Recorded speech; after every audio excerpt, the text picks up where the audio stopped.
Last time on Big Green Shop.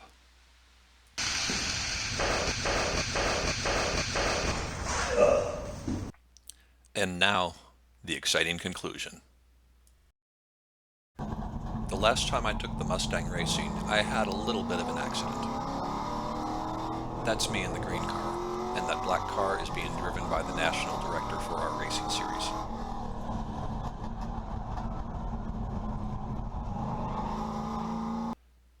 Now that the event's over and I've finished apologizing, it's time to fix the car.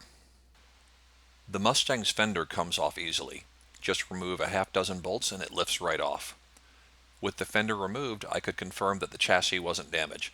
The bumper has a large crack, the fender is crumpled, and a bracket at the front needs to be straightened. That's not bad when you consider that I was using a Pontiac Firebird as a snowplow. If you love 4th generation Mustangs, or if you work in a body shop, or if you just have a fear of hammers, this is your trigger warning. You're not going to like what happens next.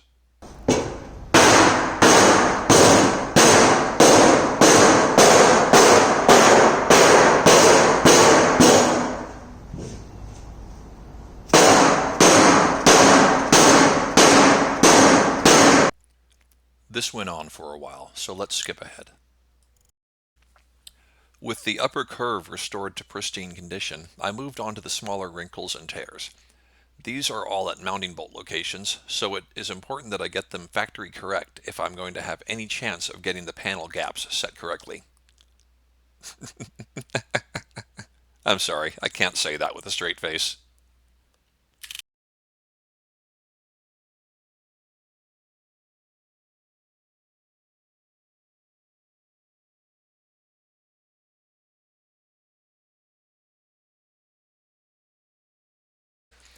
Years ago, I took a class in metal forming.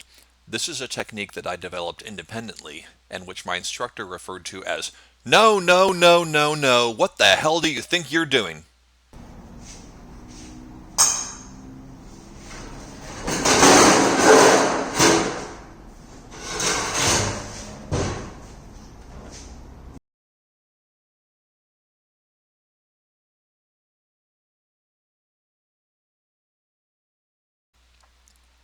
I actually am fixing a panel gap here. If I don't straighten this corner, the hood won't close.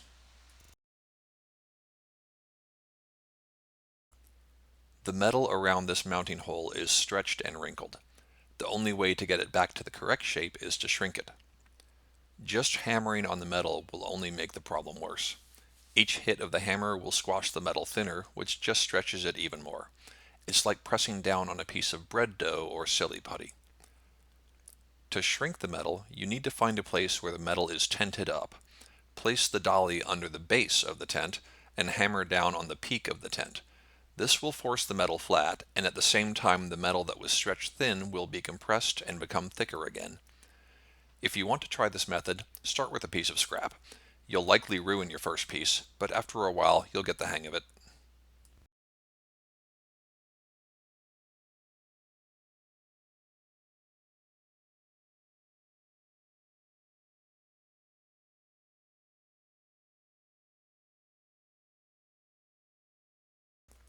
Since I just talked about metal shrinking, I should make it clear that that's not what I'm doing here. This area of the fender is just bent, not stretched. Since it doesn't need shrinking, I'm just beating on it to take the bend out. It looks about the same, but the difference is the amount of care that goes into each hammer blow. When shrinking, I plan each hit. When doing this, I just wail on it until it looks good enough. The crack in the bumper is about a foot long. To stop it from spreading further, I drilled a hole at the very end of the crack.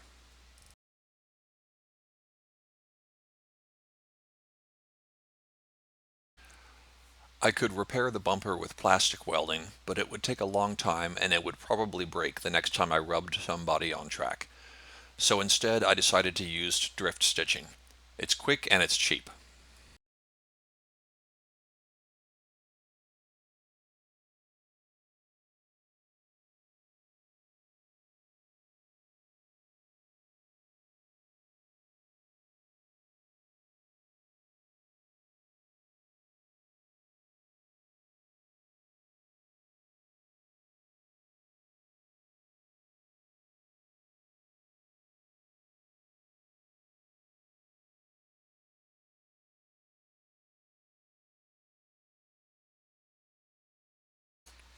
With all of the zip ties in place, I used a zip tie tool to tighten them down and then cut them off, and the result is a bumper that looks factory new.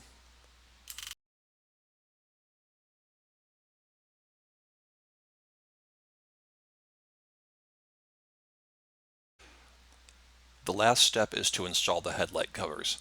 The car doesn't have headlights, so these eBay headlight covers are a cheap way of making sure that the car has the right shape and aerodynamics.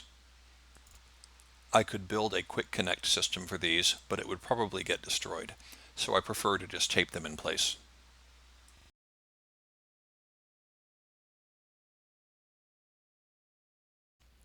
And now I'm ready to go crash it again. Thanks for watching.